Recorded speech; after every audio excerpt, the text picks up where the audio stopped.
आज तक रेडियो सुनता है सारा जहां।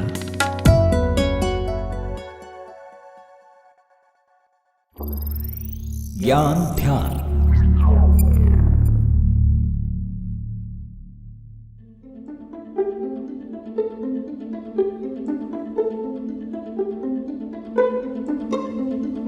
गुजरात के वडोदरा में एयरफोर्स के लिए C295 ट्रांसपोर्ट एयरक्राफ्ट तैयार किए जाएंगे।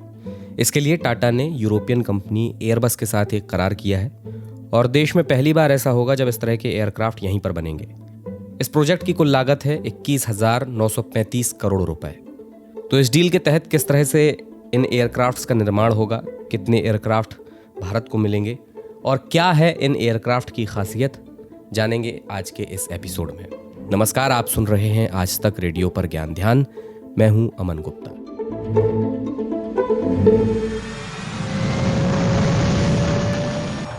साल 2021 सितंबर में भारत ने एयरबस डिफेंस एंड स्पेस के साथ 21,935 करोड़ की एक डील की थी। इस डील के तहत एयरबस डिफेंस से भारत 56 C295 एयरक्राफ्ट खरीदने वाला है।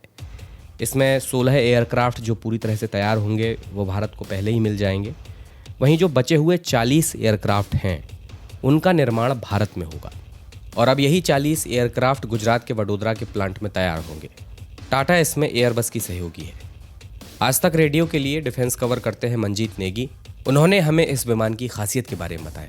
लंबे समय से भारतीय वायुसेना की डिमांड थी कि उनके पास जो पुराने ट्रांसपोर्ट एयरक्राफ्ट हैं उनकी जगह पर ये लिए जाएं और आने वाले दिनों में AN-32 जो बड़ा काफी लंबे समय से भारतीय वायुसेना का हिस्सा है उसको भी ये रिप्लेस करेंगे। तो एक तरह से अगर देखें तो ट्रांसपोर्ट की जो जरूरतें हैं, खासतौर से अगर किसी ऑपरेशन में स्पेशल फोर्स के जवानों को या वायुसेना के कमांडोज को किसी ऑपरेशन में जाना हो, उस कंडीशन में ये जहाज काफी मुफीद साबित होंगे। और इनकी क्षमता की अगर हम बात करें तो इसमें 20 से 25 के बीच में फुली लोडेड कमांडो इसमें तैनात हो सकते हैं। उसके अलावा अगर पैसेंजर की बात की जाए, किसी इमरजेंसी के दौरान, रेस्क्यू के दौरान बात की जाए तो इसमें 60 से 70 जवान या लोग इसमें ट्रांसपोर्ट हो सकते हैं। उसके अलावा खासियत ये है कि ये किसी भी हवाई पट्टी पर, यानी कि इसके लिए बहुत बड़े हेलीपैड की जरूरत नहीं है, छोटी भी विमान हवाई पट्टी पर उतर सकता है। ये इसकी खासियत है। इसके लिए किसी बड़े लैंडिंग ग्राउंड की जरूरत नहीं है। और इसमें अंदर अगर देखें तो इसका जो अंदर का स्ट्रक्चर है उसे बहुत जल्दी, कम समय में तेजी के साथ चेंज किया जा सकता है। उसे एक छोटे हॉस्पिटल के तौर पर तैयार किया जा सकता है। इमरजेंसी में, किसी स्पेशल ऑपरेशन में कमांडोज के लिए उसको तैयार किया जा सकता है। लोगों को अगर किसी बाढ़ या किसी आपदा के समय रेस्क्यू करना हो और किसी भी छोटे जगह पर अगर लोग फंसे हों, वहां पर तेजी के साथ निकालना हो, उस दौरान भी ये 60 से 70 लोगों को एक साथ निकाल सकता है किसी भी छोटी हवाई पट्टी पर उतरकर। तो ऐसी तमाम खासियतें हैं जो कि एक मिलिट्री एयरक्राफ्ट में, एक ट्रांसपोर्ट एयरक्राफ्ट में होनी चाहिए। प्रधानमंत्री नरेंद्र मोदी लगातार डिफेंस फील्ड को आत्मनिर्भर बनाने का जिक्र करते आए हैं और भारत हर फाइनेंशियल ईयर में अपने डिफेंस बजट में बढ़ोतरी भी कर रहा है। 2022-23 का डिफेंस बजट 5,25,000 करोड़ है, जो 2021-22 के मुकाबले 10% ज़्यादा है। और इसका उद्देश्य तो सबको पता है, जब चीन पाकिस्तान जैसे पड़ोसी होंगे तो फिर ऐसा करना कितना ज़रूरी होता है। और C295 एयरक्राफ्ट इन देशों के साथ जंग की परिस्थिति में बहुत फ़ायदेमंद साबित होगा, क्योंकि मंजीत नेगी बताते हैं कि हमारे इन पड़ोसी देशों के पास भी इस तरह की आधुनिक क्षमता वाले ट्रांसपोर्ट एयरक्राफ्ट हैं ही नहीं। भारत के मुकाबले अगर पूरे एशिया क्षेत्र में आप देखें तो इस तरह का ट्रांसपोर्ट एयरक्राफ्ट किसी के पास नहीं है। और ये पहला सौदा है जो एयरबस ने यूरोप के बाहर किसी देश के साथ किया है, यानी कि किसी देश के साथ इस एयरबस ने यूरोप के बाहर इस तरह का प्लांट लगाने का सौदा किया है।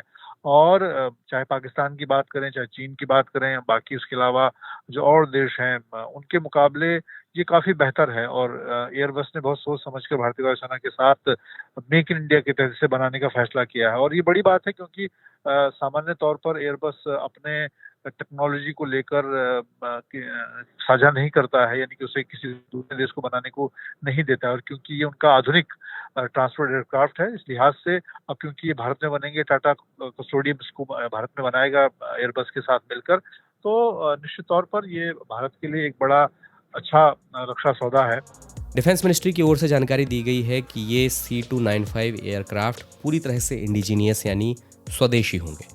सितंबर 2023 से अगस्त 2025 के बीच 16 एयरक्राफ्ट रेडी कंडीशन में भारत को सौंप दिए जाएंगे और फिर देश में बने 40 विमानों की आपूर्ति 2026 से लेकर 31 के बीच कर दी जाएगी।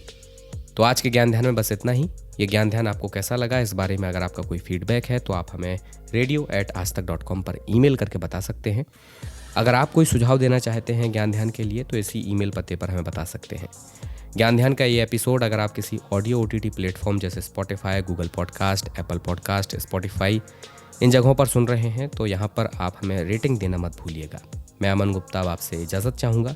फिर होगी मुलाकात। सुनते रहिए आज तक रेडियो। नमस्कार।